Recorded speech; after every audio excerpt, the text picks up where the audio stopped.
Si vous choisissez la pilule bleue, il n'y aura aucun spoiler dans cette vidéo. Et si vous choisissez de la pilule rouge, ce sera pareil car ça reste bien mystérieux ce film pour le moment. Voici quand même ce qu'il faut savoir avant la sortie de Matrix 4. Numéro 1, ça parle de quoi? Alors on commence directement par la partie la plus compliquée de l'affaire, parce que Matrix Resurrections s'amuse à brouiller les pistes à grands coups de faux semblants, ce qu'on ne va pas lui reprocher. Officiellement il s'agit d'une suite, pas d'un reboot, mais on se pose plein de questions. On se connaît? Pourquoi Neo et Trinity sont-ils vivants? Pourquoi est-ce qu'on voit des images du premier Matrix projetées dans une scène? Pourquoi le film joue-t-il avec la sensation de déjà-vu? Pourquoi est-ce qu'on a le sentiment que la réponse est sous nos yeux, mais qu'on nous mène en bateau? Oui, je me souviens de ça. Parmi les choses que l'on sait, c'est que la réalisatrice Lana Wachowski a songé à ressusciter Neo et Trinity après avoir perdu ses deux parents coup sur coup, car c'est auprès des deux personnages qu'elle trouvait du réconfort. Donc les notions de vie et de mort, et même de vie après la mort, pourraient être au cœur du récit. Pour le reste, chacun y va de sa petite théorie, donc voilà la nôtre. Dans Matrix Reloaded, on apprenait que Neo n'était pas vraiment l'élu, mais un des élus auxquels la matrice a été confrontée, et qu'il s'agissait d'une anomalie systémique. Et pour étudier cette anomalie, pour la comprendre et parvenir à l'éradiquer, les machines ont peut-être rebranché Neo après sa mort pour le replonger dans la matrice, et tous ces déjà-vus sont là pour provoquer des réactions chez lui. Ça expliquerait donc ces moments qui nous rappellent les films précédents, ce méchant qui ressemble beaucoup à l'agent Smith et parle comme lui, ou encore ce Morpheus qui n'est peut-être pas vraiment Morpheus, mais pourquoi pas le vrai méchant de l'histoire, ou un autre élu, en sachant que Trinity semble être la clé de tout ça.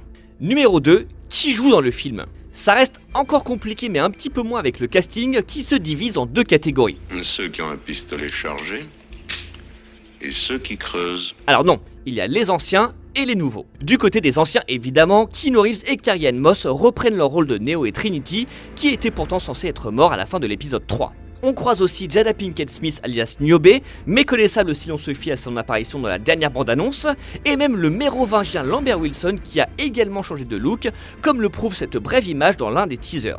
Mais pas de Laurence Fishburne à l'horizon car Morpheus est ici incarné par l'un des nouveaux du casting, Yahya Abdul-Mateen II. C'est en tout cas ce qu'on veut nous faire croire depuis le début, sauf qu'on pense que c'est peut-être une fausse piste. Tu veux la vérité, Neo? Du côté des nouveaux toujours, nous avons Jessica Henwick avec ses cheveux bleus qui devrait s'offrir quelques belles scènes d'action, Jonathan Groff qui a délaissé les tueurs en série de Mindhunter pour jouer ce qui semble être le méchant de l'histoire, Neil Patrick Harris en psy de Neo redevenu Thomas Anderson et Priyanka Chopra Jonas. Numéro 3, qui réalise? Là encore, c'est un peu plus facile. Matrix Resurrections est réalisé par Lana Wachowski, seule, sans sa sœur Lily qui a pourtant créé la saga et dirigé les 3 premiers épisodes à ses côtés. Mais elle a décidé de se mettre en retrait de l'industrie du cinéma après sa transition. Lana est donc la réalisatrice du film, mais également la co-scénariste avec, entre autres, le romancier David Mitchell, dont les Wachowski va adapter la cartographie des nuages pour donner naissance à Cloud Atlas. Donc deux personnes qui se comprennent et doivent être sur la même longueur d'onde lorsqu'il est question de réincarnation ou de résurrection. Numéro 4, ça sort quand? C'est la réponse la plus facile aux questions que posent les photos et bandes annonces. La sortie de Matrix Resurrections est prévue le 22 décembre dans les salles françaises, soit un peu plus de 18 ans après celle de Matrix Revolutions sortie en novembre 2003, et à l'époque on pensait qu'il n'y aurait jamais plus de suite. Mais il ne faut jamais dire jamais, surtout pas dans un univers aussi complexe que celui imaginé par les Wachowski.